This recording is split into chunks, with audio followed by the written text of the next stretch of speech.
Bonsoir à tous, ravi d'être avec vous dans cette nouvelle édition de TITV. Mesdames, Messieurs, voici le sommaire de l'actualité.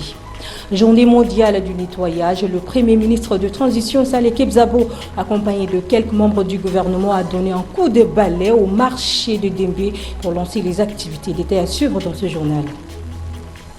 Des enfants introuvables pendant la guerre, un bon nombre des parents sont restés sans nouvelles de leur progéniture depuis le début des conflits au Soudan. Des témoignages à suivre dans cette édition. C'est tout pour les titres. Mesdames, Messieurs, bonsoir.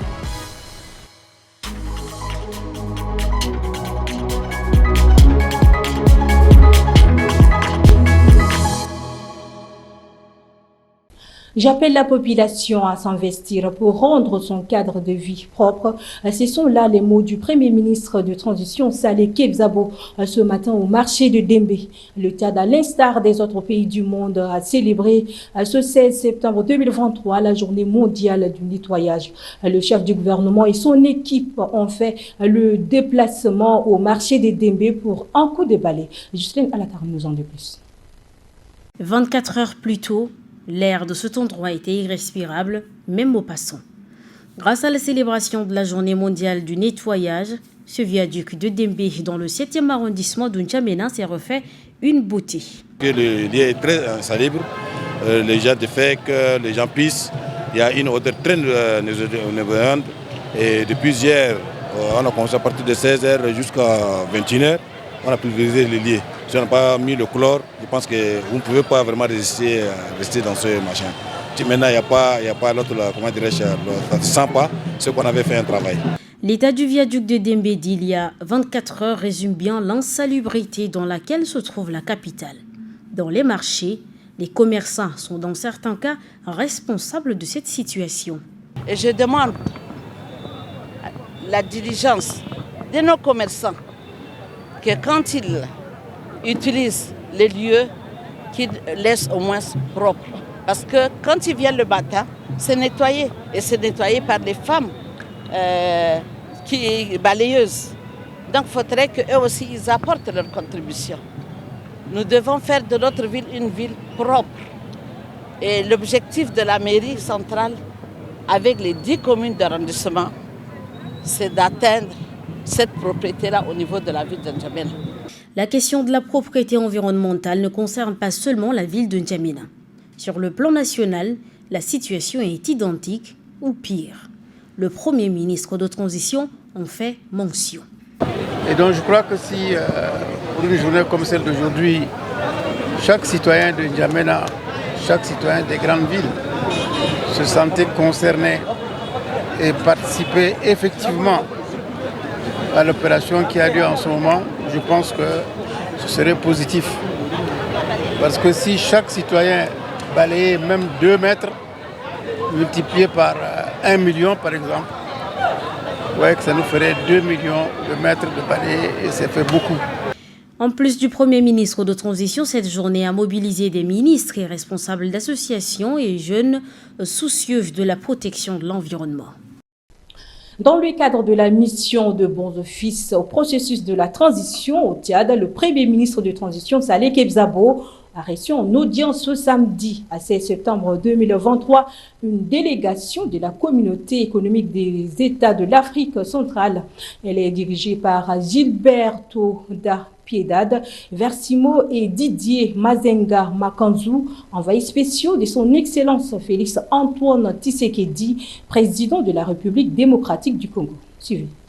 Les discussions ont été axées sur le suivi et les recommandations qui ont été déposées par le facilitateur de la CEAC, le président Félix Antoine Tshisekedi, lors de sa visite de travail au processus de transition au Tchad le 19 juillet 2023. Pour permettre à tous les acteurs de rejoindre le processus de transition en cours, les envoyés spéciaux de la CEAC ont indiqué que d'autres recommandations seront ajoutées à celles du président Tshisekedi afin de discréper la situation politique au Tchad. Le président de la commission de la CAC, Versimo et moi-même, nous étions reçus par son Excellence Monsieur le Premier ministre du gouvernement. Et nous avions échangé sur les suivis que nous faisions, sur les recommandations qui ont été déposées par le facilitateur, par notre billet, et aussi ajouter d'autres recommandations. Cela pour permettre de décrisper la situation politique au Tchad, permettre aux Tchadiens de se joindre autour du processus de transition mis en place. Et c'est dans ce cadre-là que nous avions échangé plus d'une heure de temps avec Son Excellence, Monsieur le Premier ministre du gouvernement. Dans le même sens, le Premier ministre Saleh Kebzabo a réitéré une fois de plus l'ouverture et l'engagement de son gouvernement à tous les acteurs pour la réussite de la transition au Tchad. Avec la mise sur pied du syndicat libre des magistrats du Tchad, Silimat, troisième syndicat des magistrats, beaucoup voient en cette création une instrumentalisation à des fins politiques, même si, d'un côté, cela peut refléter une diversité d'opinions, de préoccupations bénéfiques pour les débats et la représentation de leurs intérêts. La question qui se pose est, est-ce que la multiplicité des syndicats des magistrats peut entraîner des divisions et des conflits internes qui pourraient perturber le fonctionnement du système judiciaire? Suivez l'analyse du magistrat Djimrabaye Boungar. Tout le monde a le droit de s'associer, de se mettre ensemble, de défendre ses intérêts. On ne peut pas, le pluralisme qui existe ailleurs dans le milieu médiatique ou dans le milieu politique, on ne peut pas l'éviter à la justice. En quoi la permanence et la continuité de services publics constituent l'intérêt matériel ou moral des magistrats au point de créer un syndicat. Mais il leur reproche le fait qu'ils organisent des grèves sèches sans service minimum. Alors, est-ce qu'il y a le fait de créer un syndicat des magistrats du service minimum en cas de grève des autres, est-ce que c'est un intérêt sérieux? Est-ce que c'est un intérêt du magistrat? Depuis un certain temps, les maladies saisonnières sévissent au Tchad. Dans plusieurs villes du pays, notamment en démenant des épidémies telles que la conjonctivite, le paludisme, la fièvre typhoïde touchent la population pendant la saison des pluies. Quelles sont les causes de ces épidémies? Quelles mesures doivent être prises? Suivez le reportage de Judith Kamtar pour trouver des réponses à ces questions. Si le paludisme n'a pas attendu la saison des pluies pour s'aimer la terreur dans les foyers, le retour de Dame Pluie s'avère encore plus préoccupant en raison des nombreuses maladies qu'elle entraîne. Il s'agit d'épidémies telles que la conjonctivite, la fièvre typhoïde, la grippe, la pneumonie, toutes causées par des virus aéroportés ou des virus d'origine diverses. C'est le moustique à longue patte avec des taches blanches que vous voyez quand vous sortez dans la brousse ou bien quand vous êtes dans une zone un peu en périphérie de la ville. C'est ces moustiques-là qui transmet la dengue. Par rapport à l'anophèle, qui est le moustique courant qui est dans la maison ou autour des maisons et qui peut être en brousse, qui transmet le plasmodium falciparum, qui est aussi le microbe du paludisme, le parasite du paludisme. Donc, il y a des épidémies allergiques dues à des allergènes, mais il y a des allergies, des épidémies qui sont dues aux virus, aux bactéries et aux parasites. Selon ces spécialistes en infectiologie, des mesures doivent être prises pour prévenir ces épidémies ou pandémies. Les mesures individuelles et collectives pour ne pas attraper la maladie, ce sont les précautions d'usage. Pour éviter que la maladie vous atteigne. Et qu'est-ce que vous les faites? Vous le savez tous. Vous le savez tous qu'il faut être propre, c'est laver les mains. Il faut aussi hiérarchiser selon les maladies. Si vous ne voulez pas attraper la dengue, il faut se couvrir contre les piqûres, attacher les moustiquaires. Individuellement et collectivement, vous pouvez faire des moustiquaires. Vous pouvez individuellement utiliser des répellants, des habits à long manche pour éviter surtout la piqûre par l'Aïdes aegypti. Et il faut aussi lutter contre les moustiques, les vecteurs. Que ce soit pour les paludisme comme pour la dengue, c'est la même chose. Mieux vaut prévenir que guérir, comme le dit un adage. Il incombe à chacun de respecter les mesures nécessaires pour éviter toutes ces maladies épidémiques saisonnières. L'actualité en bref de ce week-end porte sur la compilation des informations phares de la journée que vous propose Jocelyne Alatarm.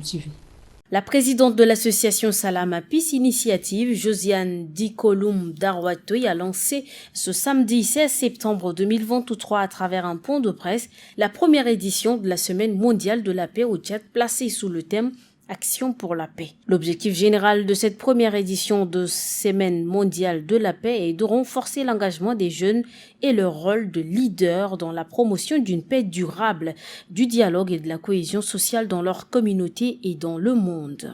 Le ministre de l'Aménagement du Territoire, de l'Habitat et de l'Urbanisme, Mahamata Silek Alata, a reçu en audience la délégation du Fonds africain de garantie et de coopération économique FAGAS ce 15 septembre.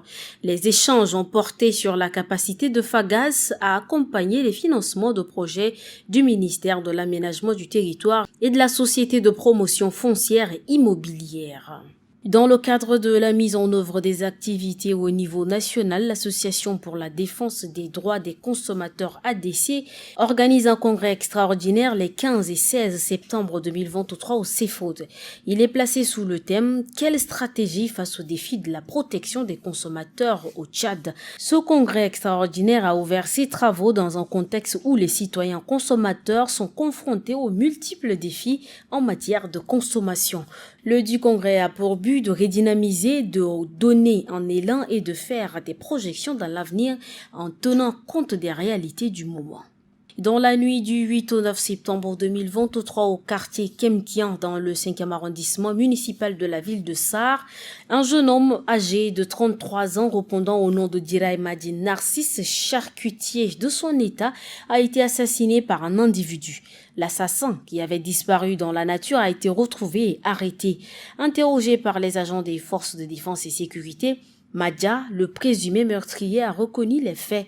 Aussitôt, il a été déféré à la brigade d'Okoumra pour audition. Le ministre des Affaires culturelles, Abakar Rosité-Guil, à la tête d'une délégation des cadres de la province du Bar El Ghazal, a effectué une visite d'inspection dans les centres d'enrôlement le 15 septembre 2023. C'est pour s'assurer du bon déroulement des activités à la veille de la clôture du processus d'enregistrement. Suivez. Évaluer le processus des opérations d'enrôlement du fichier électoral dans la province du Bar El Ghazal et s'assurer de leur bon déroulement est l'objectif de cette mission. Au cours de leur visite, le ministre et le gouverneur ont apprécié le déroulement des opérations. Pour nous, c'est de venir dans la province de Bar El Ghazal pour sensibiliser toutes les couches, que ce soit les jeunes qui ont atteint l'âge de 18 ans et surtout les femmes qui doivent sortir massivement pour s'enregistrer, pour ceux qui n'ont pas eu la chance de s'enregistrer en 2020. Ils ont pu rencontrer les responsables des centres d'enrôlement ainsi que les agents chargés de collecter les données des ressortissants de cette province. Des échanges constructifs ont eu lieu permettant de partager les enjeux et les défis rencontrés lors des opérations. Depuis l'éclatement des conflits armés en avril 2023 au Soudan, causant des milliers de déplacés à l'est du Tchad, certaines familles sont séparées sans aucune nouvelle. Mahamat, un père de famille, a égaré son fils dans la fuite. Jusqu'à présent, il ne sait où le trouver. Son témoignage dans ce reportage proposé par Judith Kantar. Mahamat, un réfugié vivant dans le camp de Farchana, tente en vain de retrouver son enfant disparu depuis plusieurs jours. Ici, tous les réfugiés ont subi des pertes à cause de la guerre qui a éclaté le 15 avril dernier. Ils ont perdu leurs biens matériels, des êtres chers et certains ont même disparu. Depuis que nous sommes ici, il y a de cela 3 jours, on n'a pas de ces nouvelles. Il était dans la capitale. Les problèmes ont commencé et on n'a pas de ces nouvelles. Au moment du Ramadan, il était venu nous voir. Quand on avait quitté pour venir ici avec les mains vides, nos enfants étaient venus affamés. Cette femme, âgée d'une 40aine d'années, a également perdu ses progénitures. Elle envisage de les rechercher dans d'autres villages ou d'autres camps de réfugiés. J'ai mon enfant, je l'ai cherché et je ne l'ai pas trouvé.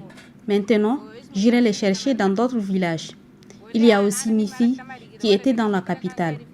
Je n'ai pas aussi leurs nouvelles et je suis en train de les chercher toujours. Malgré tout ce que la guerre leur a coûté, ces réfugiés cherchent à mener une vie normale et tentent d'oublier leur amertume tout en gardant l'espoir de retrouver leurs proches un jour. C'est tout pour cette édition d'information. Mesdames, Messieurs, merci de l'avoir suivi. Bonne suite des programmes sur TITV. Au revoir.